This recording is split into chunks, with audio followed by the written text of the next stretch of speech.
Merci d'être venus aussi nombreuses et nombreux ce soir à cette soirée que l'on consacre donc au transhumanisme, comme c'est écrit derrière moi, et que nous avons intitulé le transhumanisme entre critique et résistance. Alors pourquoi ce thème ? Depuis quelques années maintenant, le transhumanisme fait l'objet d'une hyper-médiatisation. Bon nombre d'articles de presse, de livres, de reportages, de documentaires lui sont consacrés. Or, cette hyper-médiatisation engendre d'une certaine manière une fascination pour l'idéologie transhumaniste, en même temps qu'une forme de banalisation de ces thèses.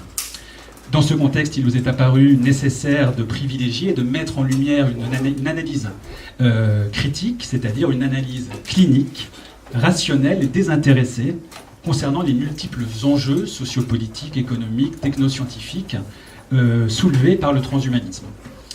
En un mot, il s'agit, alors à un autre modeste niveau, de poser ces questions avec toute la gravité qu'elles méritent, de sorte à faire vivre le nécessaire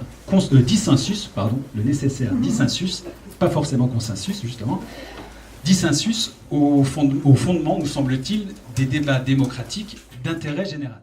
J'invite Anne-Laure Bock, Roland Gory et Jean-Michel Beignet à rejoindre la tribune. Bonsoir à toutes et bonsoir à tous, et un grand merci donc à Anthony de cette invitation. Alors ça ne va pas être un exposé, ça va être quelques pistes pour aller vite. Moi je pensais en écoutant Philippe, que je connais bien, à la phrase d'Hannah Arendt, « Tout est possible, c'est la signature du totalitarisme ». Donc la grande question qu'on peut se poser aujourd'hui, c'est est-ce que nous ne sommes pas dans une nouvelle forme de totalitarisme qui passe par la technologie, qui passe par la technique. Je ne vais pas parler du transhumanisme parce que je pense que le problème est beaucoup plus large et ça a été abordé d'ailleurs par une question autour du numérique. Donc je pense que la question essentielle, effectivement, déjà il y a une trentaine d'années, l'homme numérique, Négroponte, avait écrit ce livre et il disait « Demain, nous rencontrerons notre prochain dans des quartiers numériques ». Donc c'est un peu cette piste-là, si vous voulez, que je voudrais effectivement explorer.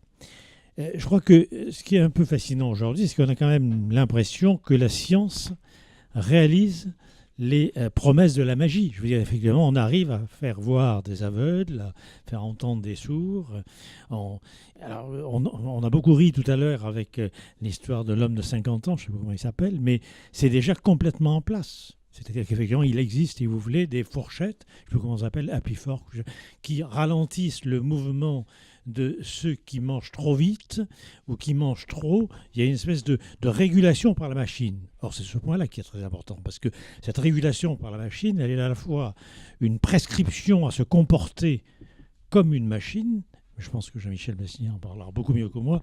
Robot, ça veut dire travailler en russe, pour aller très vite. Donc effectivement, on peut dire que le robot, c'est l'idéal du travailleur pour le capitaliste.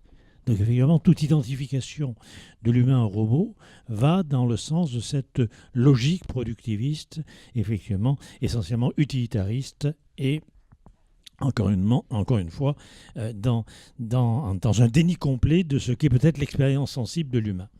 Le deuxième point, mais j'en parlerai un peu tout à l'heure, je vous ai dit, je vais pas poser comme ça, c'est du côté du politique, parce qu'effectivement, on peut tout à fait envisager, j'étais avant-hier invité au ministère des Finances de Bercy, à une conférence sur le numérique, et la grande question, c'était la gestion algorithmique des politiques publiques.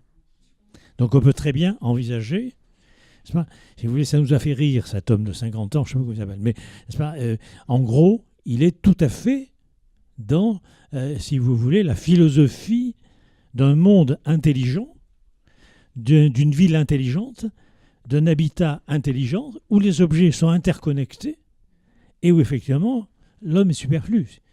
Mais ça, c'est pour demain matin. Ce n'est pas la peine d'attendre un an, 10 ans. C'est demain matin. Demain matin, n'est-ce pas, nous allons conduire des voitures intelligentes dans une ville intelligente, dans un univers intelligent, n'est-ce pas, où si je rencontre un bouchon, mon ordinateur, sans même que je le commande de bord de voiture, va n'est-ce pas, envoyer un signal à ma machine à café pour déclencher, après avoir fait une prédiction, un quart d'heure plus tard que l'heure prévue, la mise en route du service de cette machine. Donc de toute façon, nous y sommes totalement. Et Je crois que, pour moi, il ne s'agit pas de combattre ces découvertes techniques qui sont effectivement différentes des découvertes scientifiques, on peut y revenir.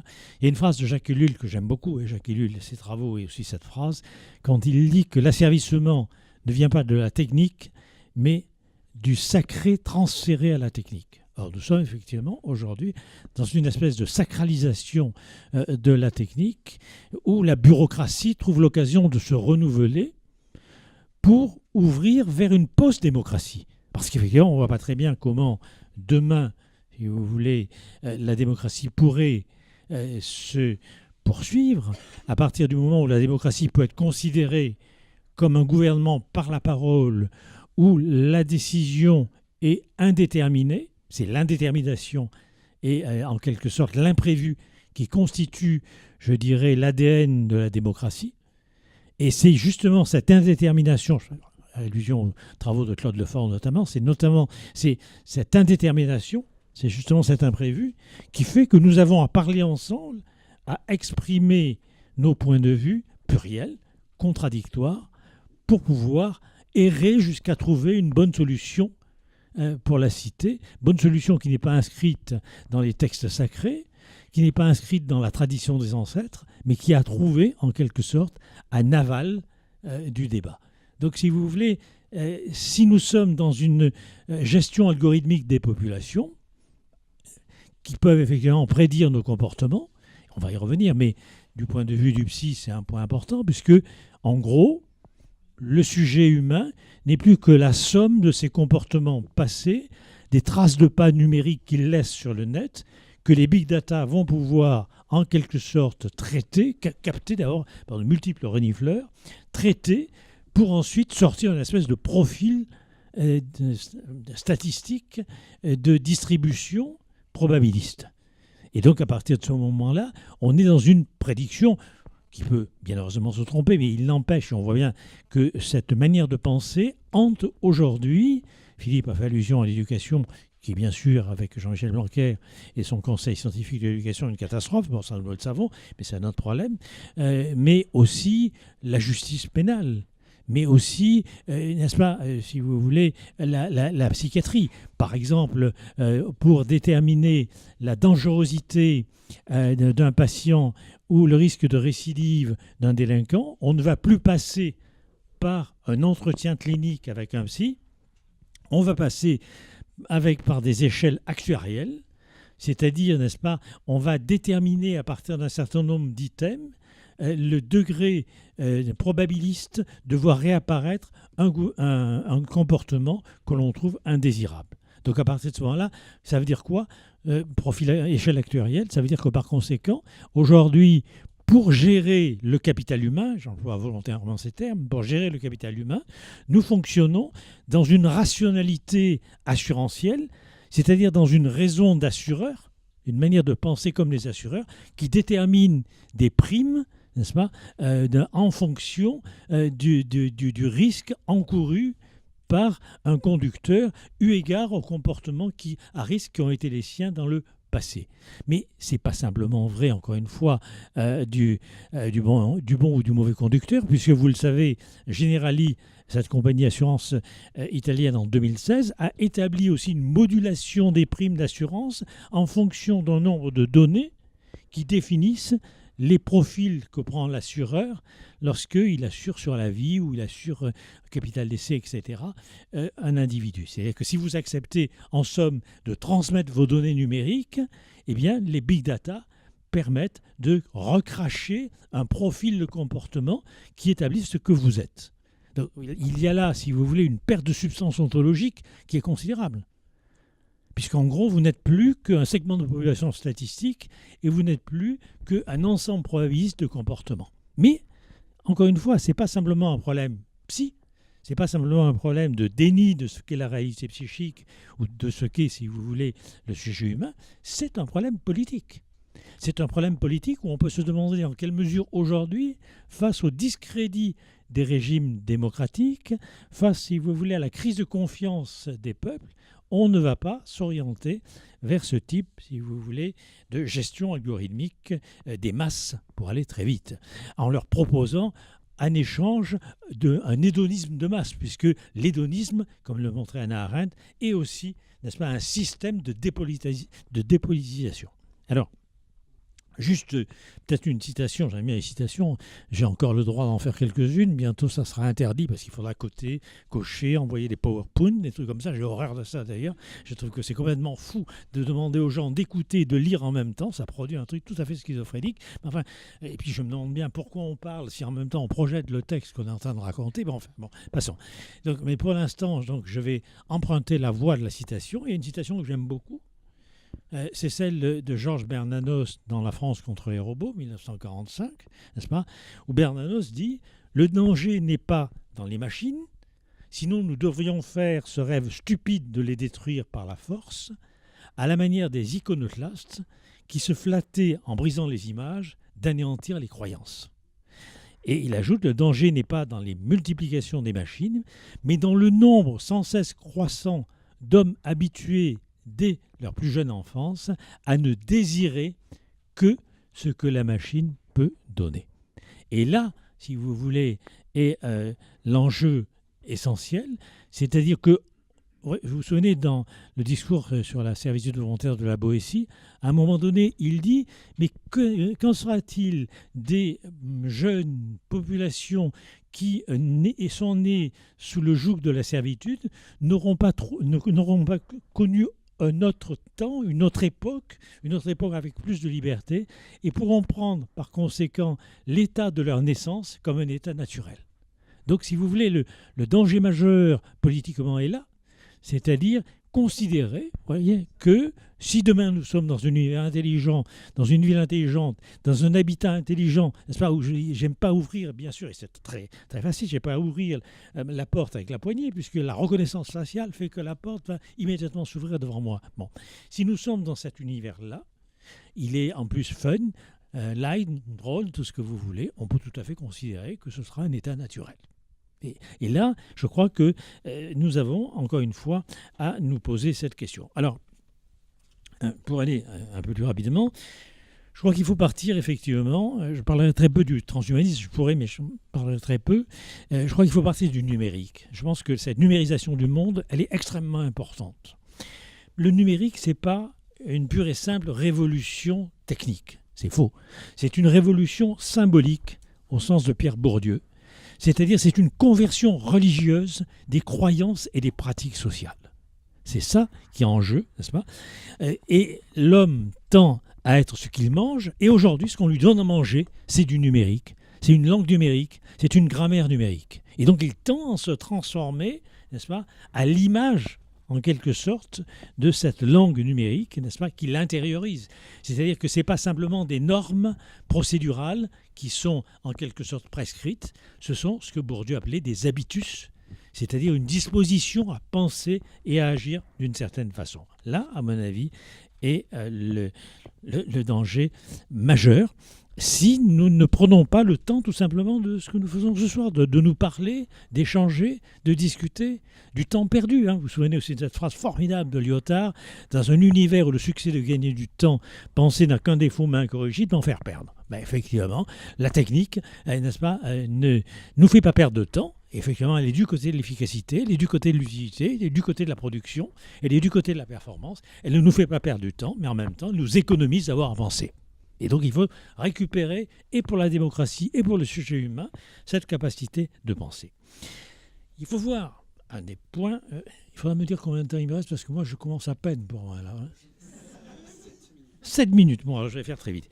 Donc, l'écriture numérique tend d'abord à réduire l'expérience sensible de l'homme à une série de comportements, je l'ai dit, et dans tout ce que nous avons entendu, l'impasse, c'est du côté de cette expérience sensible, de cette expérience corporelle. Moi, j'ai fait une émission de télé avec un des premiers greffés de bras bioniques. C'était un type formidable qui à 5 ans, a été amputé de l'avant-bras et d'une partie du bras, et qui, à un moment donné, a découvert qu'à Londres, il était possible d'acquérir pour 30 000 euros, je crois, ou 60 000 euros, je ne sais plus, ce bras bionique. Mais ce qu'il disait, il était à côté, il disait, mais pour moi, c'est un outil. Je ne le sens pas, je n'ai pas un rapport sensitif, j'ai pas une expérience sensible. c'est un outil. Donc, si vous voulez, le problème, il est là. C'est-à-dire que, encore une fois, c'est tout à fait formidable d'avoir la possibilité, n'est-ce pas, de régénérer le corps humain par des prothèses, par des puces, par tout ce que vous voulez. Et encore une fois, moi, je ne vais pas du tout, vous l'avez entendu dans le film que Philippe a bien voulu passer, n'est-ce pas? Bon, je ne suis pas du tout contre les découvertes scientifiques. Je veux dire qu'on sait, par exemple, qu'aujourd'hui, la détection des mélanomes est à 95% par les ordinateurs et à 78% par les dermatos. On sait que l'interprétation au niveau de l'imagerie médicale est quelque chose de tout à fait formidable. On sait qu'il existe des pansements 3D avec des puces qui déterminent le degré de cicatrisation d'une plaie et l'efficacité de médicaments. On sait qu'il y a le logiciel Watson dont on pourrait parler parce qu'il n'est pas forcément génial, mais enfin c'est un autre problème, d'aide à la décision médicale. Donc tout ça, moi je ne vois pas pourquoi on le foutrait à la poubelle. C'est pas ça le problème.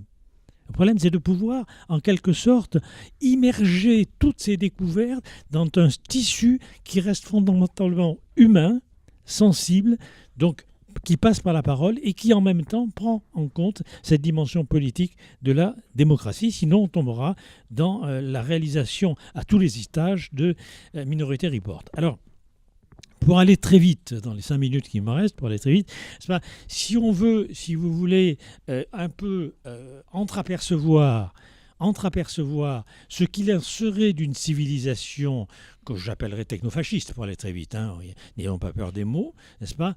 Il faut aller voir du côté des symptômes. C'est-à-dire que l'émergence des symptômes dans une société, dans une civilisation, atteste souvent, révèle souvent sa substance éthique et politique. Non pas que les symptômes soient des produits de la société, c'est toujours beaucoup plus compliqué que ça, et j'ai toujours été opposé aux causalités simplistes, c'est pas ça, mais c'est que les souffrances psychiques et sociales s'expriment par les enveloppes culturelles, les enveloppes formelles de la culture. Et donc par conséquent, n'est-ce pas, la manière dont on exprime sa souffrance, elle vient attester de ce qu'il en est de la culture d'une société ou d'une civilisation. Et je prends très vite, dans les 4 minutes qui me restent, je prends très vite l'exemple, l'émergence de nouveaux symptômes que vous connaissez, c'est l'otakisme et l'ikikomori, 250 000 jeunes au Japon. C'est quelque chose qui tend d'ailleurs maintenant à s'étendre, comme vous savez, en Europe et ailleurs. L'ikikomori et l'otakisme. Alors, j'y viens. Ce sont les otaku. Les otaku, ce sont des jeunes hommes essentiellement, à 80%, qui ne vivent que dans des quartiers numériques. C'est-à-dire qu'ils vivent, non pas dans leur chambre, mais ils vivent dans leur ordinateur. Ce sont des geeks hyper performants, fétichistes, et qui finalement on organise de manière tout à fait artificielle et technique leur mode de vie ordinaire. Et par conséquent, on ne peut pas dire qu'ils sont autistes, on ne peut pas dire qu'ils sont totalement, si vous voulez, isolés, parce qu'ils forment des communautés, mais des communautés virtuelles, des communautés médiatiques. Il y a une espèce de cybersexualité, n'est-ce pas? Ils évoluent, encore une fois, dans ce cyberespace. Alors, ne croyez pas que Alors, ce qui est intéressant, c'est que otaku, ça veut dire en japonais la maison, et ça veut dire aussi la manière dont on s'adresse à quelqu'un quand on veut le tenir à distance. On va lui dire vous à la place de dire tu. Donc c'est très, si vous voulez, c'est très intéressant parce qu'on voit bien en quelque sorte comment la technique permet cette distanciation du rapport à l'autre, cette impersonnalisation, cette désensibilisation, si j'ose dire, dans le rapport à l'autre. Bon. Et ils ont l'impression d'être totalement libres parce que c'est des mecs tout à fait très forts en informatique. Mais pour moi, ils sont aliénés. Ils sont aliénés parce que, comme le dit encore Hannah Arendt, décidément, je l'aurais cité pas mal de fois, la liberté requiert la présence d'autrui. Et là, autrui, ça n'est rien d'autre qu'un paquet d'informations. Autrui, c'est du virtuel. Donc d'ailleurs, on peut aussi bien détruire un paquet d'informations. Je veux dire, il n'y a pas, encore une fois, ce rapport au regard, au toucher, à la parole, à la langue. Alors, les hikikomori, ça va encore un peu plus loin parce que c'est des décrochages scolaires, professionnels, familiaux qui peuvent durer des années.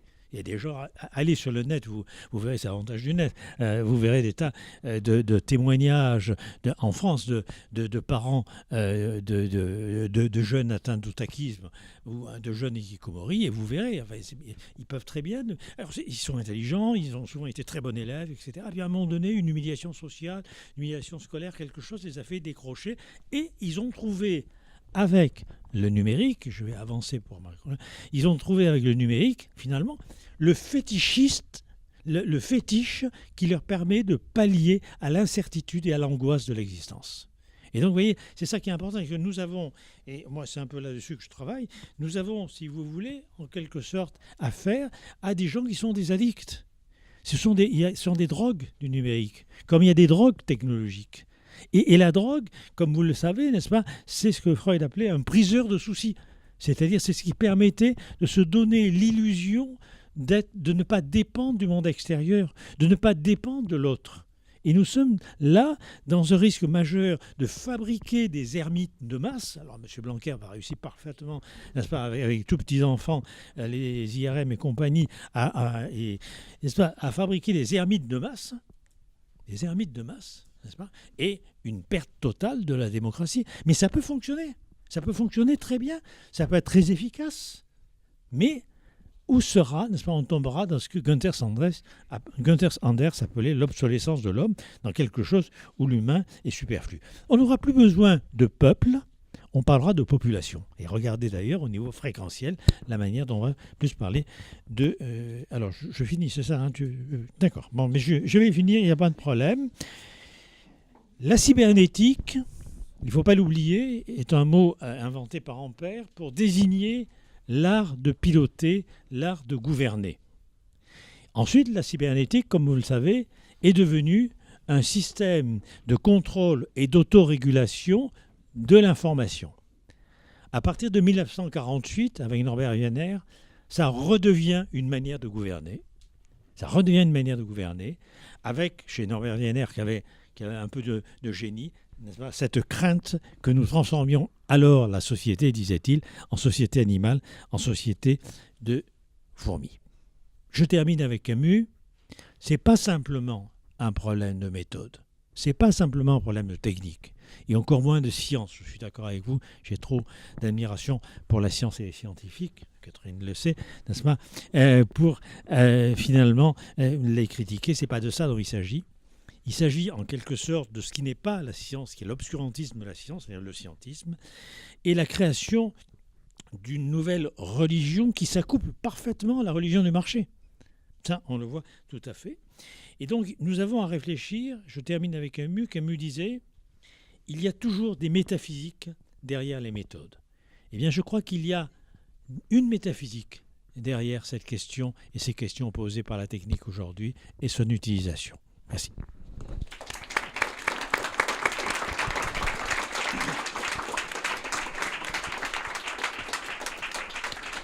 Merci beaucoup. Alors je me tourne sans plus attendre vers Anne-Laure Bock. Alors est-ce que justement, est-ce qu'il y a une limite claire entre l'augmentation des capacités physiques et mentales et la médecine ?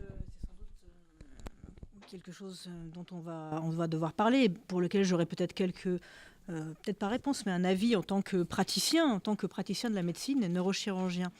Et on est dans une séance de critique et vous savez déjà, vos rires l'ont fait compris, vous êtes déjà un public assez conquis à la critique. Donc mon exposé va sans doute reprendre peut-être les bases du transhumanisme pour évidemment donner encore plus de consistance à cette critique. Pour montrer combien il y a une grande imposture. Déjà, le film a parlé de cette imposture marketing, mais le transhumanisme est actuellement peut-être le dernier une forme de marketing. C'est sans doute ce sur quoi il faudra revenir. Reprenons simplement les buts du transhumanisme. Il y a globalement 5-6 buts qui sont clairement établis. On a parlé le fait d'améliorer les facultés physiques et psychiques, de les upgrader, pour prendre le terme consacré par les informaticiens. Mais il y en a d'autres. Il y en a 4 autres. Il y a le fait de faire disparaître, pas seulement de soigner les maladies, disparaître les maladies, toutes les maladies. Ce qui est en continuité avec le projet médical, mais de façon très radicale, aller jusqu'à les faire disparaître. Si on arrive à faire disparaître les maladies, il faut en même temps, le but c'est d'arrêter le vieillissement. Arrêter complètement le vieillissement pour augmenter non seulement l'espérance de vie, qui est une moyenne, mais la longévité. Alors la longévité actuelle de l'espèce humaine, la longévité pas seulement actuelle de l'espèce humaine est aux alentours de 115 ans, peut-être 120. Ensuite, l'espérance de vie, c'est qu'il y a des gens qui vont mourir avant ces 115 ans, et la médecine essaie de se rapprocher de la longévité naturelle. Les transhumanistes voudraient faire exploser cette longévité pour dépasser cette limite des 115-120 ans et aller vers les 200 ans, 1000 ans. En général, 1000 ans est un chiffre bien rond qui leur plaît beaucoup. Le Reich des 1000 ans, ça leur dit sans doute plus rien, mais c'est les 1000 ans. Et au maximum, la mort de la mort. L'idée que la mort est une aberration qu'il faut combattre. Elle va sortir de la condition, non pas humaine, mais post-humaine. Et on aura donc la mort de la mort. C'est le 3e thème du transhumanisme. 4e thème, on en a déjà parlé pas mal, c'est les rapports avec le numérique, l'intelligence artificielle, avec 2 branches. On ne sait pas trop si c'est l'une ou l'autre, l'une et l'autre. Il y a développer l'autonomie de l'intelligence artificielle pour arriver à ce qu'on appelle la singularité, le moment où les machines n'auront vraiment plus du tout besoin de nous, elles nous enfonceront complètement et nous feront disparaître. Et de façon plus modeste, pour améliorer nos esprits, mettre de la machine dans nos esprits, parce que les indices, pour lutter contre la force de l'intelligence forte, de l'intelligence artificielle forte, il faut bien lutter contre eux. Et pour ça, il faut s'améliorer en mettant de la machine à l'intérieur, devenir un peu machine soi-même pour devenir machine. Dans un cas, la machine comme modèle, dans l'autre, la machine comme moyen, si vous voulez. Et on ne sait pas trop si c'est rivaliser avec la machine modèle ou bien utiliser la machine pour se renforcer contre elle. Mais dans les 2 cas, c'est l'intelligence artificielle. Et puis, il y a un dernier thème dont on n'a pas beaucoup parlé là, et pourtant qui est essentiel et qui en plus est à la base historique du développement du transhumanisme, et je vais en parler un petit peu plus longuement, qui est très importante, c'est le thème de la colonisation spatiale. Les transhumanistes veulent foutre le camp, partir de la Terre, pour aller ailleurs, parce que c'est tellement mieux. Et ce thème est très important, en fait. Il est très important, et on va dire qu'il gouverne tous les autres. Donc, en fait, il faut partir parce que la Terre est condamnée, elle est moche, mal fichue. Jean-Michel Beignet dirait qu'il y a une dimension gnostique dans le transhumanisme. Évidemment, il y a la haine de notre condition naturelle, mais aussi de notre arche naturelle. La Terre est tellement épouvantable, ce sera beaucoup mieux ailleurs, donc il faut partir. Comme il faut partir parce qu'elle est condamnée, c'est quand même très difficile. Donc c'est pour ça aussi qu'il faut s'améliorer. Par exemple, les voyages spatiaux vont durer très longtemps. C'est pour ça qu'il faut vivre très vieux, puisque ça va durer sans doute des centaines d'années, des milliers d'années, des années-lumière, que sais-je. Ça justifie l'extrême longévité. Et puis, il faut être extrêmement résistant parce que probablement, ce ne sera pas si confortable que ça. Donc, par exemple, il faut se modifier complètement pour pouvoir tenir le coup dans un environnement que quand même, on imagine assez hostile. Quand même, malgré tout. Donc, c'est pour ça qu'il faut se transformer pour pouvoir partir parce que sinon, on va être condamné. De même, on va avoir besoin, au mieux, si on pouvait se télécharger complètement et devenir un code informatique, ce serait peut-être plus facile de télécharger le code informatique qu'on serait devenu pour l'envoyer je ne sais trop où, parce qu'on voit bien qu'avec notre corps de chair, ça ne va pas être si facile de partir. Et ce thème de la colonisation spatiale est très important car il explique bien l'imaginaire, la base de l'imaginaire qui est vraiment la haine du monde tel qu'il est. Le fait que ces gens finalement sont très très mal dans leur peau. D'ailleurs, c'est pour ça sans doute que ça vous fait rire parce que en fait, c'est pas très séduisant pour les gens normaux, pour la plupart d'entre nous qui sommes peut-être pas très contents de notre condition, mais finalement pas si mal dans nos baskets, on a l'impression que ces gens-là sont très très mal dans leur peau, donc ils n'ont qu'une idée, c'est de la faire exploser, et que ce sera beaucoup mieux ailleurs. L'herbe est beaucoup plus verte ailleurs. Et il ne faut jamais oublier ça. Alors que ces gens, il y a un côté très pervers, c'est-à-dire c'est sans doute des gens qui sont mal dans leur peau, ils essaient de nous convaincre que c'est nous qui avons tort, nous mettre mal à l'aise pour guérir leur malaise existentiel, sans doute, de nous convaincre que c'est nous qui sommes les chimpanzés du futur, donc, parce qu'en fait, eux sont très bien dans leur peau. D'ailleurs, vous avez vu, quand vous avez ri vis-à-vis de l'homme de 50 ans, tellement content de lui, il était quand même assez grotesque, il y avait un côté promotionnel de sa perfection, il était tellement bien, il était tellement mieux que nous, puisqu'il paraissait si jeune. En fait, non, on a dit spontanément qu'il y en a à peu près 50 ans, mais il y avait un côté, il faut écraser les autres finalement pour guérir peut-être ce malaise interne. Ce sont d'abord des gnostiques, c'est des gens qui sont mal et qui détestent le monde tel qu'il est. Tout ça finalement n'est pas très très très séduisant pour les gens qui eux sont moins mal dans leur basket. Et c'est là qu'on voit une espèce de flop du discours séduisant du transhumaniste. C'est-à-dire qu'ils essaient de vous séduire en vous expliquant comment vous serez tellement mieux une fois qu'ils vous auront amélioré. La plupart d'entre nous disent mais en fait sera-t-on tellement mieux, et la plupart des gens ont un retrait vis-à-vis de ces promesses. Donc il y a un premier stade dans la promotion marketing, puisque c'est quand même d'abord du marketing, c'est d'essayer de vous séduire Et pourquoi faut-il vous séduire? Parce que quand même, ce sont des gens qui sont dans un monde libéral et il faut faire du commerce, beaucoup de commerce. Et on a déjà fait beaucoup de commerce avec l'extérieur. On a déjà pas mal vendu de smartphones. On a saturé le marché. Et donc, le marché suivant, c'est les autres segments de marché, c'est de rentrer à l'intérieur du corps. Et il y a un gisement, dit-on, un immense gisement à investir par le marché technologique, c'est l'intérieur, faire rentrer les machines à l'intérieur. Donc il faut absolument vous séduire, mais si vous n'êtes pas si séduit que ça, si vous résistez, il passe à une deuxième façon, façon marketing, c'est une fois qu'on a échoué dans la séduction, c'est la menace. Et on va vous dire, mais si vous ne vous améliorez pas, d'autres le feront, les Chinois par exemple. Écoutez, Laurent Alexandre, il n'a que les affreux Chinois à la bouche, ils sont absolument épouvantables, ces Chinois, c'est le nouveau repoussoir. Si vous ne le faites pas, les autres le feront et vous écrabouilleront. Vous serez écrasés, vous serez donc les chimpanzés du futur, vous serez au minimum des invalides, vous ne pourrez plus travailler puisque vous ne serez pas assez intelligent, pas assez fort, pas assez tout. Et on passe de manière assez paradoxale de la séduction très rapidement à la menace. Donc, il y a une première chose qui est assez étonnante pour nous qui analysons le discours des transhumanistes, c'est qu'ils sont à la fois dans la séduction et la menace en même temps. Parce que si c'est formidable, ça ne doit pas être menaçant. Il faudrait savoir. La technique était là pour améliorer notre vie. Ça va être beaucoup plus sympa. Ça va être hype. Et puis finalement, il faut le faire parce que sinon, on va être écrasé par des gens très, très, très, très dangereux, méchants et beaucoup plus forts que nous. Et d'ailleurs, il faut remarquer, on vous dit bien souvent que les militaires, le Pentagone, on le voit dans votre film, s'intéressent beaucoup à ça. Alors, est-ce que c'est pour l'épanouissement de leurs troupes ? Ou bien est-ce que c'est pour réellement écraser les autres ? Et on est réellement effrayé parce que là, ça, c'est pas de la science-fiction, c'est de la réalité. Il y a des travaux militaires qui utilisent des thèmes transhumanistes. Par exemple, l'idée qu'il faut... les transhumanistes ont un truc, très souvent, ils voudraient qu'on dorme moins. Il paraît que c'est une perte horrible de temps de dormir. Ils vous promettent que bientôt, vous ne dormirez presque plus. Et ça va être formidable parce que vous ne dormirez plus. Les militaires sont intéressés par ça, pour avoir des soldats qui, pendant plusieurs jours, ne dorment plus du tout. Au passage, vous pouvez déjà d'ailleurs essayer. Vous prenez des médicaments, vous ne dormez pas pendant 3 jours. Et après, vous ferez des bouffées délirantes horribles. Vous serez déprimé, vous allez vous effondrer. Mais... paraît-il, le fait de ne pas dormir, c'est une merveilleuse promesse. Et si ce n'est pas une merveilleuse promesse, ceux qui ne dorment pas vous écraseront, ils travailleront plus, vous serez obligés de le faire de toute façon, puisque certains feront ça. Il y a une autre chose très intéressante sur laquelle travaillent les militaires, c'est le stress post-traumatique.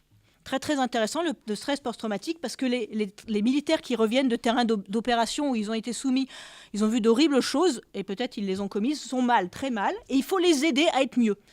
Ça, c'est formidable. Et imaginez le service qu'on va rendre aux futurs gardiens des camps de concentration, que ce soit les futurs Auschwitz, les futurs Abu Ghraib. Il y a un gisement formidable. Ça va tous nous aider à tenir le coup en détruisant cette conscience morale qui est quelque chose qui nous bride terriblement aux entournures. Et ça va nous aider. Donc, vous voyez, on est un mélange de séduction et de menace complètement mélangé. C'est une première imposture. Une autre imposture évidente, un autre signe d'imposture, c'est le fait de passer très rapidement de l'inouï au banal. Alors, le discours, c'est que c'est formidable, c'est une révolution incroyable, nous, on n'a jamais vu ça. Et à ce moment-là, vous dites, si ça, on n'a jamais vu ça, je sais pas, un certain mois d'août 1945, à Hiroshima et Nagasaki, il y a eu quelque chose de tout à fait nouveau qui s'est passé, et les populations... C'était hyper nouveau et les gens qui habitaient là, ça va pas. Alors on va dire, mais non, on n'a rien fait de tout nouveau, rien. Vous portez des lunettes, vous portez beaucoup d'entre nous, moi par exemple, donc vous êtes déjà transhumaniste. Donc c'est dans la continuité. L'outil, c'est regarder la première scène de 2001 quand le singe lance en l'air son outil, hop, et ça se retransforme en un vaisseau spatial. Donc ce qui fait l'homme, c'est l'outil. On a toujours été technique. Donc il n'y a rien de nouveau. C'est une révolution incroyable, les nanotechnologies, etc. Mais non, en fait, c'est banal, on l'a toujours fait. Vous-même êtes déjà un peu transhumain, donc on ne fait que continuer tout doucement et pour le mieux. Les deux discours sont un peu contradictoires. Et pourtant, ils nous sont servis tout à fait en même temps. Donc, tout ça nous alerte sur le fait qu'il y a une grande imposture. C'est vraiment un produit marketing. Et d'ailleurs... qui sont les transhumanistes ? Ce sont rarement des vrais scientifiques. Il y a peu de scientifiques vrais parmi les transhumanistes. Il y a des transhumanistes sincères, d'autres dont on ne sait pas s'ils sont très sincères, mais ils voient qu'ils vont pouvoir faire de l'argent avec ça. C'est localement, notamment dans la Silicon Valley, les GAFAM qui surfent sur cette appétence parce que ça va créer de nouveaux besoins que le marché, évidemment, va monétariser, enfin va transformer en quelque chose pour les consommateurs. On va en fait conditionner les nouveaux consommateurs à vouloir ce genre de technique, mais il y a assez peu de scientifiques. Parce que, je vais parler maintenant en tant que scientifique, en tant que médecin, parce que le passage de l'amélioration, plutôt de la réparation partout, de la réparation ou de la guérison, je sais qu'il ne faut pas dire réparation, et Jean-Michel Vénet va me le reprocher, donc j'essaie de trouver un autre terme, disons la guérison, essayer d'améliorer, de réparer quand même, de guérir un peu une maladie, c'est pas la même chose du tout que de l'améliorer. Et jusqu'à présent, soigner, d'accord, soigner une maladie, mais soigner, c'est simplement, pour moi, soigner, c'est prendre soin, il y a toute une partie soin, en tout cas, le fait d'arriver vers la guérison, de se rapprocher vers la guérison, en fait, de porter remède à un état pathologique, c'est pas du tout en continuité avec l'amélioration. Et jusqu'à présent, d'ailleurs, dans la médecine, est-ce que vous voyez beaucoup d'organes, de prothèses, puisque c'est ainsi qu'il faut le dire, est-ce qu'il y a beaucoup de prothèses qui sont mieux que les organes naturels? En connaissez-vous même un seul? On va repartir tout au bas. On était en train de dire des choses incroyables, fantasmatiques. On va parler d'une prothèse vraiment très au point. C'est la prothèse totale de hanche. Et c'est formidable, la prothèse totale de hanche, quand vous avez une hanche bousillée par l'arthrose. Mais les prothèses totales de hanche, c'est mieux qu'une hanche détruite par l'arthrose. Ça n'est pas mieux qu'une hanche normale. Et d'ailleurs, le Pistorius, notre ami Pistorius qui galope sur ces espèces de lames, il galope peut-être vite dans un contexte très, très, très contraint. Mais il peut à peine tenir debout sans avoir besoin de se tenir. Il est obligé de courir. Ces lames sont faites pour courir et rien d'autre. Alors que l'organe naturel a en général une polyvalence, un confort, une durabilité, simplement une durabilité que n'ont aucun de ces prothèses technologiques. Et c'est vrai aussi pour les implants du tronc cérébral qui sont utiles pour les sourds. Ça leur permet d'entendre un petit peu, mais ça ne les transforme certes pas en musiciens, par exemple. Donc jusqu'à présent, aucune de ces prothèses n'est passée du soin, de la réparation quand même, à l'amélioration. Donc la première chose, c'est que là, il y a un véritable mensonge. Et là, c'est une troisième imposture, c'est l'imposture scientifique. En fait, ce sont des gens qui imaginent quelque chose et qui demandent aux scientifiques de réaliser leur fantasme. Et d'ailleurs, les scientifiques, pour beaucoup, acceptent parce que c'est une façon d'avoir de l'argent et de faire leurs travaux. Et on ne sait pas lequel des deux est le plus cynique. Est-ce que c'est celui qui utilise le fantasme du transhumanisme pour avoir des crédits, pour faire sa propre recherche, dans l'idée que si on travaille sur l'œil d'aigle à implanter, on rendra service aux aveugles et on va travailler, on va avoir de l'argent par ce moyen et on pourra faire ses propres travaux qui ont pour but de soigner, guérir des malades. Mais le passage de la guérison de malades à l'amélioration, c'est un mensonge jusqu'à présent et sans doute à l'avenir. Tous les chirurgiens comme moi qui implantent des prothèses savent que ça s'infecte. Ça s'infecte. Voilà. Vous avez des trucs à l'intérieur, ça s'infecte. Pas toujours, mais par exemple, quand on traite des maladies de Parkinson en mettant des piles, les gens parfois les grattent. C'est idiot. Et à ce moment-là, la pile sort et elle s'infecte. Et puis les piles, qui dit pile, dit les batteries. Donc il faut changer les batteries. Je ne sais pas, vous avez pour la plupart des smartphones, combien de temps durent vos smartphones? Vous les changez tous les combien? Donc vous voyez au passage l'intérêt pour celui qui fabrique et qui vend le smartphone. Quand le smartphone sera à l'intérieur, il faudra toujours le changer chaque année ou presque, l'upgrader. Donc vous deviendrez complètement dépendant de cette affaire. Et puis il y a une chose que vous connaissez tous, nous connaissons tous, c'est les bugs. Enfin, si je peux me permettre, ça bug. Ça bug beaucoup, ça marche pas mal, mais ça bug beaucoup. Sauf dans les films de science-fiction qui sont beaucoup dans l'imaginaire des transhumanistes. Dans la science-fiction, ça marche toujours très bien. Dans la réalité telle qu'on la connaît, ça marche assez bien, mais régulièrement, ça marche pas. Par exemple, les micros se mettent à grésiller, tout simplement. Souvent, quand on fait une conférence là-dessus, c'est bien, le micro fait une espèce de sifflement horrible. C'est quand même très fréquent. Donc, quand ce sera à l'intérieur, le truc qui s'infectera, qui buggera, dont il faudra changer les batteries. Non, mais je vous promets bien du plaisir. Donc, tout ça, est quand même un vaste mensonge. Quand on est très malade, oui, avoir un pacemaker, parce que sinon le cœur s'arrête de battre, c'est mieux qu'un cœur qui s'arrête de battre. Mais de là à dire qu'on va faire battre le cœur tellement vite qu'on pourra courir, c'est en fait un vaste mensonge. Donc un mensonge qui a un intérêt à être propagé par ceux qui vendent les techniques, éventuellement par les scientifiques qui espèrent avoir un peu de crédit pour travailler sur leur propre domaine, parce qu'il faut reconnaître que les scientifiques utilisent cette manne et cette vague parce qu'ils pensent qu'ils auront ainsi des crédits, même si eux-mêmes ne sont pas vraiment transhumanistes, parce qu'ils connaissent les limites de leur travail, mais ils ont l'idée qu'on va quand même on va financer leurs recherches qui serviront à autre chose.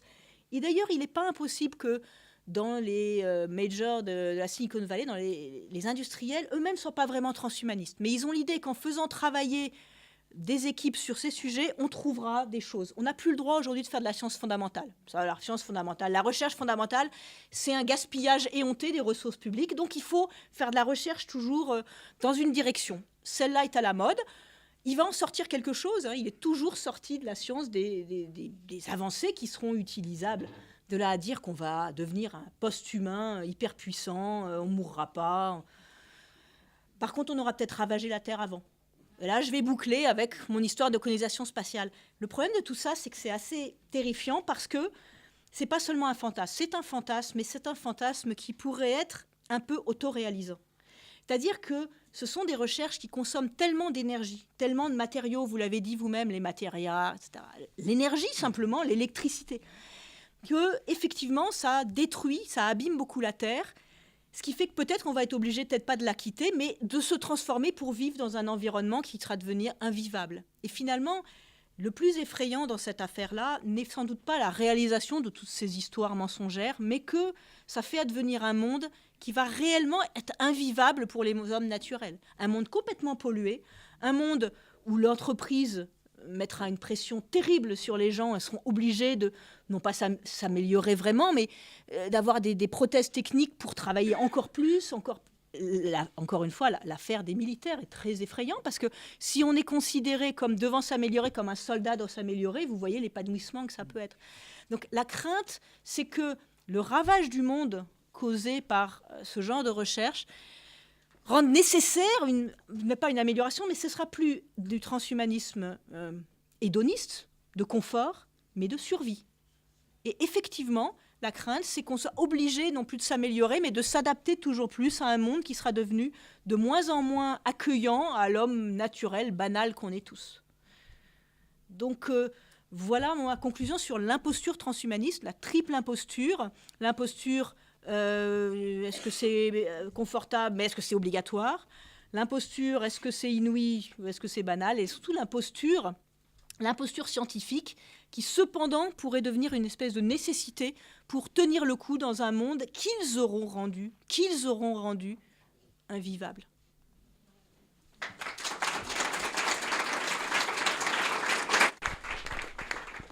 Merci beaucoup. Alors je passe tout de suite la parole à Jean-Michel Beignet.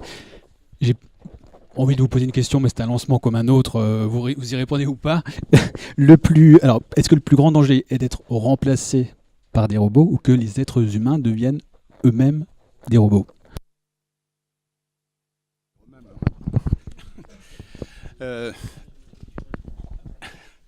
On va discuter tout à l'heure, je pense. Oui. Bon, moi, je n'ai pas préparé d'exposé bien construit, mais je vais m'emparer d'un certain nombre des propos de mes deux camarades pour essayer de répondre finalement à votre question. Vaut-il mieux être assujetti aux machines ou finalement s'emparer des machines pour en faire nos instruments. Moi, je crois qu'il y a, vous disiez tout à l'heure, Roland Gori, en citant Camus, il y a une métaphysique derrière les méthodes. Oui, ben, il y a aussi des métaphysiques derrière les programmes de recherche. Hein, et nous sommes, en parlant du transhumanisme, confrontés à des programmes de recherche qui affichent de plus en plus une métaphysique et sans finalement avoir beaucoup d'état d'âme. C'est pour ça que Anne Leur, qui oppose un peu un principe de réalité à tout cela, je me demande si c'est très très efficace. On n'est pas dans la réalité. On est dans quelque chose qui est profondément fantasmatique et vous avez commencé par là, dans quelque chose qui relève du tout est possible. Hein, le tout est possible, et c'est ça que vous pointiez comme finalement l'indice d'une manière de totalitarisme. Oui, on est dans le tout est possible avec le transhumanisme. Vous avez cité à plusieurs reprises Hannah Arendt. Moi, il y a une citation que j'aime bien d'Hannah Arendt. Elle disait dans les années 1950, « Un ingénieur aujourd'hui, c'est quelqu'un qui cherche à se laisser surprendre par ce qu'il fait. » Un ingénieur se laisse surprendre par ce qu'il fait. Il n'est plus dans la programmation, dans l'intention de faire quelque chose à partir de modèles et d'une rationalisation. Non, il est dans le ballon qu'on envoie. Hein, et on met quelque chose sur le marché, où on met quelque chose aux mains de laboratoires scientifiques, et puis on voit ce que ça fait, ce que ça donne. Hein. Et je crois que ça, c'est important, qu'on se convainque bien qu'avec le transhumanisme, on ne peut pas être dans une logique d'argumentation où on lui objecterait qu'il n'a pas les moyens de faire ce qu'il dit. Mais parce qu'on est dans le fantasme. Par exemple, il faut sauver la planète. Ben, comment sauver la planète? Il y a quantité de manières de le faire. Par exemple, il y a ceux qui disent qu'on va créer, grâce à la manipulation génomique, on va créer, par exemple, une intolérance à la viande. On ne mangera plus de viande, donc, par conséquent. Hein. Et puis, on pourrait aussi envisager de faire naître des êtres humains beaucoup plus petits. Hein, bon, ça prendrait moins de place quand même. Hein. Ben, on est dans ce genre de choses. Ou alors, plus sobrement, hein, relativement à ce que disait Anne Leur, ben, c'est vrai que les implants invasifs, ils provoquent des infections. Hein. Bon, ben, on va mettre beaucoup de moyens en immunologie pour essayer de résoudre le problème de l'infection provoquée par l'implant. Bon, donc, on a toujours une réponse à tout parce que on est dans le everything thing, tout marche. Hein, c'était la phrase de Feyerabend, hein, fondateur de l'épistémologie anarchiste. Alors moi, je voudrais reprendre les choses peut-être d'un peu plus loin. Je dis. Moi, ce qui me gêne le plus aujourd'hui, c'est que le transhumanisme, il fait beaucoup de progrès. Hein. On a beau là avoir semblé être à peu près tous d'accord pour nous être installés dans la critique du transhumanisme. Moi, je rencontre quand même au quotidien des gens qui se laissent aller à toutes ces sirènes. Hein. Ce matin, je faisais soutenir une thèse en Sorbonne d'une jeune femme qui posait la question de savoir que donnerait le sentiment du temps chez les femmes lorsqu'on aura supprimé la ménopause. Hein. Bon. Ben oui, donc elle faisait une thèse très très sérieuse sur le Dasein au féminin. Le Dasein chez Heidegger, il est neutre, il n'est pas sexué. Elle se posait la question de ça. Elle disait, bon, l'être pour la mort qui caractérise le Dasein que nous sommes, hein, puisque nous sommes des êtres finis et qui savons que nous allons mourir, eh bien, chez la femme, c'est pas l'être vers la mort, c'est l'être vers la ménopause actuellement. Hein. Et donc, qu'est-ce que ça va donner quand on supprimera la ménopause, hein. C'est le pendant, au fond, de tuer la mort, comme le veut Google, et puis tuer la ménopause. Hein. Bon, c'est un exemple comme un autre, parce que je disais à cette jeune femme qui travaille avec moi depuis 7 ans, elle a mis 7 ans à faire sa thèse, je lui disais, mais au bout du compte, je suis quand même très très embêté, parce que vous évoquez à plusieurs reprises le transhumanisme, hein, et les fantasmes du transhumanisme, mais j'ai pas l'impression que vous lui objectez grand-chose. Et même j'ai l'impression qu'au fur et à mesure que vous avez travaillé sur cette question-là, vous lui objectez de moins en moins de choses. Et elle était très embarrassée, hein, parce que toute rationaliste qu'elle ait pu être, ces thèmes-là pénètrent. Et d'une manière générale, dans l'espace public aujourd'hui, il pénètre beaucoup. Et d'ailleurs, le Guignol qu'on a vu là tout à l'heure, il disait quelque chose de profondément juste. Il disait, bah oui, bon, effectivement, on entre dans une médecine connectée, on va être bardé de biocapteurs, de bracelets électroniques, on va tomber dans une normopathie, hein, comme on dit aujourd'hui, c'est-à-dire une auto-observation permanente qui provoquera sans doute une hypocondrie. Mais les gens le savent, ça va être de plus en plus lourd, mais on leur dit, vous allez gagner 30 ans de vie. À ce moment-là, ils disent, ah bah oui, quand même, ça peut valoir le coup. Hein. Mais, c'est dans cette logique-là. Moi, je vois la médecine connectée prendre de plus en plus, hein, de poids. D'ailleurs, dans la médecine, c'est le cheval de Troie du transhumanisme. Hein. C'est par la médecine que le transhumanisme entre. Hein. Et c'est pour ça qu'effectivement, Anne-Laure évoquait ma réticence au lexique de la réparation qui est devenu extrêmement commun en médecine.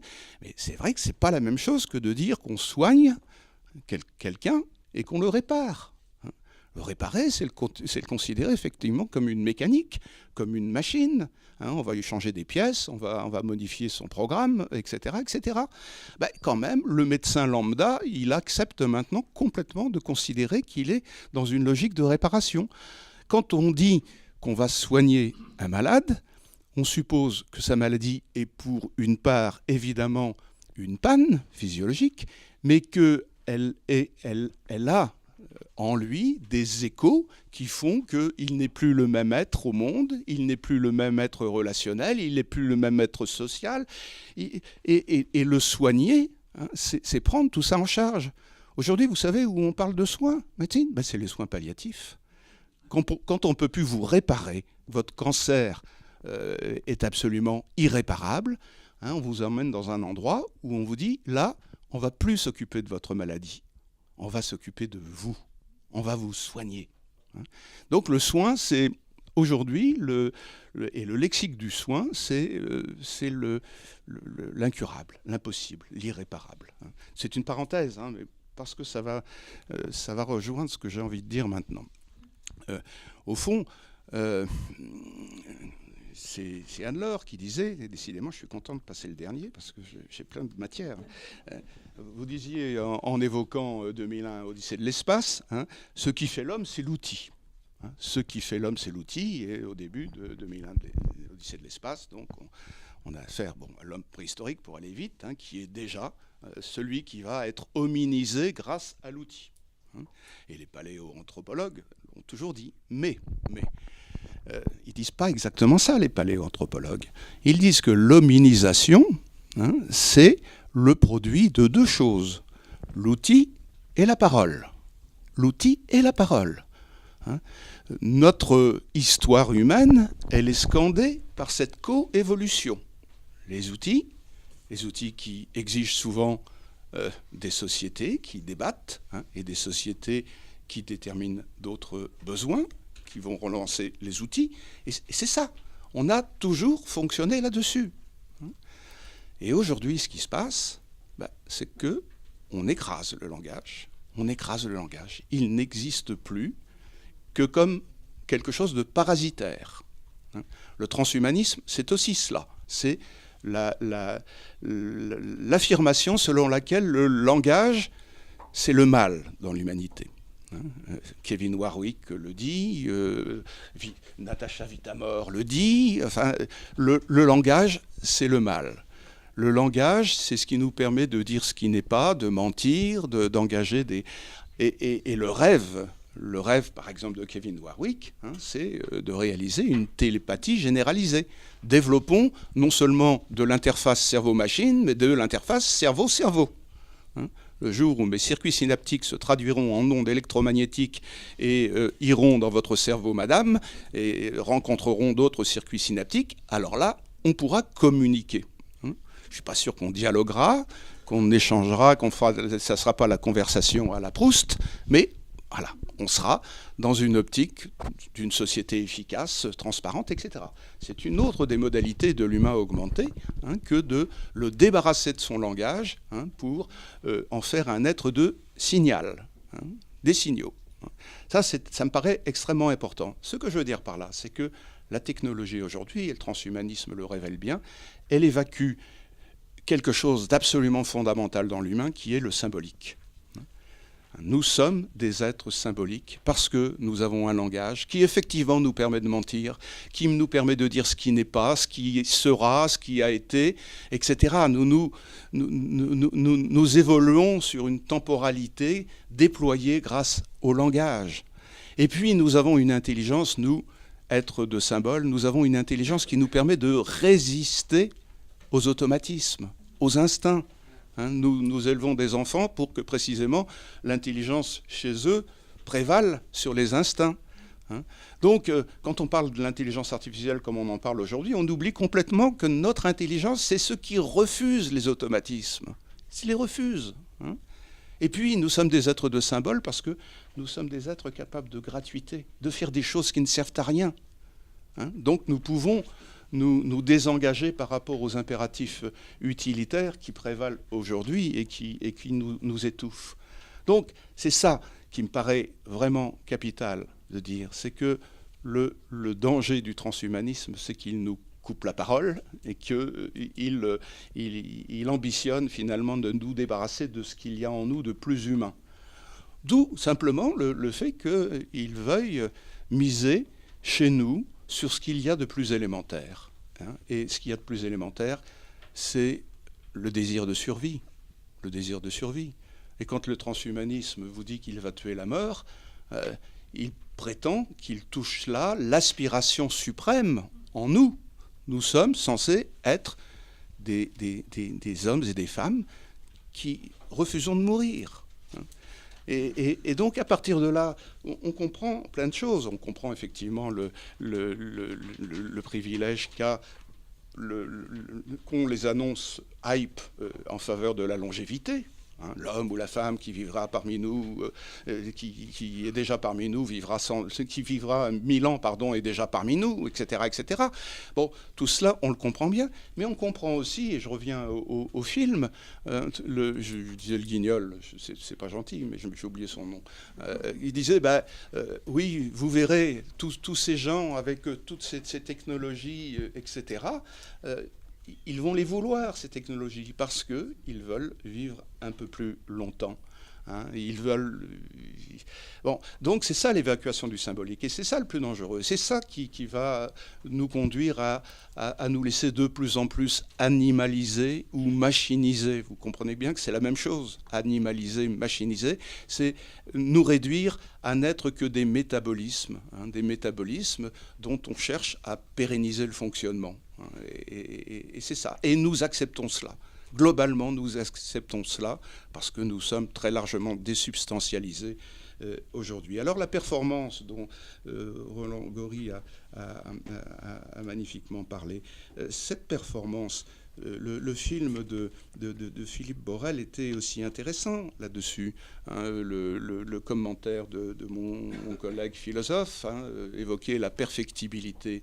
La perfectibilité, oui, l'homme est défini par sa perfectibilité. Mais qui dit perfectibilité dit idée du bien. La perfectibilité, elle va dans le sens d'un mieux. Or, ce qu'on objecte chez les transhumanistes à la perfectibilité, c'est la plasticité. La plasticité. Et la plasticité, elle n'est pas vectorisée par une idée du bien, mais elle est simplement dynamisée par une idée du plus. Pour ça, vous avez parlé beaucoup de l'être amélioré, mais en réalité, c'est de l'être augmenté dont on parle. Ce n'est pas la même chose, l'humain augmenté et l'humain amélioré. Là, la performance, ce qu'elle veut, c'est le plus, le toujours plus, et sans finalité. On est dans des processus, dans des mécanismes qui sont sans finalité. Alors, qu'est-ce que c'est qu'une performance qu'on pousse à son terme ? Une performance qu'on pousse à son terme, c'est une performance qui, à un moment donné, nous met en situation de décrochage. En astrophysique, quand on pousse les choses au plus loin, on arrive à ce qu'on appelle la vitesse de libération.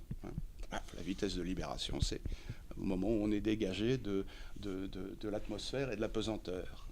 Eh bien, je prétends, pour ma part, que c'est ça qu'on cherche aujourd'hui. On cherche à pousser les feux tellement loin qu'on réalisera quelque chose comme une rupture. La rupture, on l'a baptisée, c'est la singularité. Hein. La rupture, c'est l'idée que l'humain va trouver sa limite, hein, la finitude va devenir obsolète, hein, et on va faire advenir un post-humain si on veut, mais quelque chose d'autre. Hein. On est dans une logique néo-darwinienne, hein, et pas dans une logique lamarckienne. La logique lamarckienne, c'est la logique du méliorisme. Hein. L'individu, l'animal se transforme, hein, et est de plus en plus adapté. La logique darwinienne, c'est le anything goes aussi. Hein. Tout est possible, tout est permis, et ce sont les pressions sélectives qui vont sélectionner ce qui mérite de vivre. Ben là, on est là-dedans. Les technologues, hein, c'est ceux qui mettent sur le marché des objets, toujours plus d'objets. Et puis, c'est le marché qui retient les objets qui vont être retenus. Bien, à l'échelle de l'évolution, c'est la même chose. Hein. On introduit dans l'espace des pressions sélectives, qui sont les nôtres, des êtres qui vont être de plus en plus augmentés, qui vont être de plus en plus transformés. Et puis, ils vont survivre, ou ils ne vont pas survivre. Et s'ils survivent, ils vont muter. Et s'ils mutent, ils vont peut-être produire une nouvelle espèce. Je prends un exemple. Les handicapés, c'est quand même intéressant, les handicapés. Les handicapés, ils ne veulent plus qu'on les appelle handicapés. Vous le savez bien. Hein. N'allez pas dire à un sourd qu'il est handicapé. Hein. Le sourd, il pense qu'il a une culture, il fait grève quelquefois, il fait la grève des implants cochléaires, hein, ça arrive, en disant mais pourquoi est-ce que vous voulez absolument m'imposer la norme du bien entendant à moi qui suis sourd et qui établit avec les autres sourds des modalités d'échange qui me satisfont tout à fait. Hein. Et puis le monsieur plus qu'handicapé, de mon point de vue, d'être valide, hein, qui n'a plus de jambes, il était tout près de le dire. Il ne se vit pas comme un handicapé, d'abord parce qu'il est né comme ça. Hein. Il est peut-être handicapé parce qu'on lui impose effectivement un régime de croisière quotidien qui est celui des êtres valides. Mais en réalité, ces handicapés, de plus en plus, ils se dénomment eux-mêmes comme des variants humains. Ça s'est vu, ça surtout chez les autistes. Hein. Les autistes disent non, on est des variants humains. Qu'est-ce que ça veut dire variant humain ? Ça se réfère à ce que je viens d'expliquer concernant le néo-darwinisme. On introduit des modifications dans l'espace qui est le nôtre, hein, et ces modifications, eh bien, elles peuvent rencontrer des conjonctures favorables qui vont les faire se développer.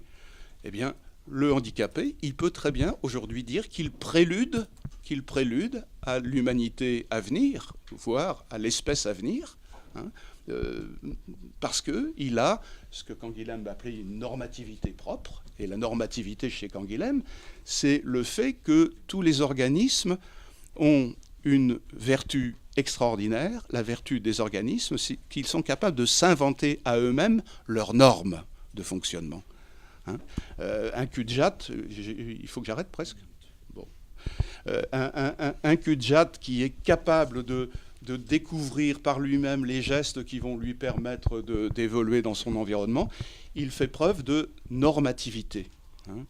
Et la technologie, qu'est-ce qu'elle veut ? Elle veut lui imposer des formats. Elle veut lui imposer des modalités de fonctionnement qui sont des restrictions, évidemment, à ces grandes possibilités dont il dispose en tant qu'il est normatif. Bon, je n'ai pas dit grand-chose, mais enfin, je suis obligé d'arrêter. Merci.